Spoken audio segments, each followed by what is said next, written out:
Good afternoon বন্ধুরা, কেমন আছেন? আশা করি সবাই ভালো আছে।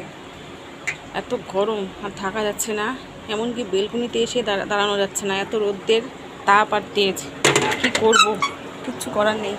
এই যে এই ঘরে কুলার চালিয়ে রেখেছি গরমের জন্য, কিচ্ছু করার নেই। এই ঘরে কুলার চলছে, ওই ঘরে বন্ধ, এসি চলছে। কী করবে, গরমের মধ্যে রান্না করছি কুলার চালিয়ে।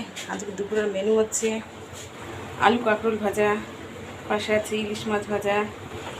ইলিশ মাছ ভাজার তেলটাও রেখে দিয়েছি। ইলিশ সর্ষে পোস্ত দিয়ে ভাপা করেছি। এখানে আছে চাটনি, এখানে আছে স্যালাড, আর আমি নিজে হাতে বন্ধুরা দই পাতি, টক দই।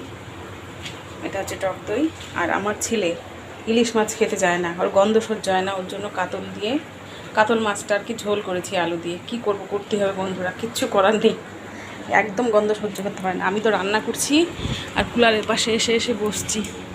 এত গরম সহ্য করা যাচ্ছে না গরমে। তো আশা করি কেমন লাগলো ভিডিওটা অবশ্যই জানাবেন। সবাইকে টাটা।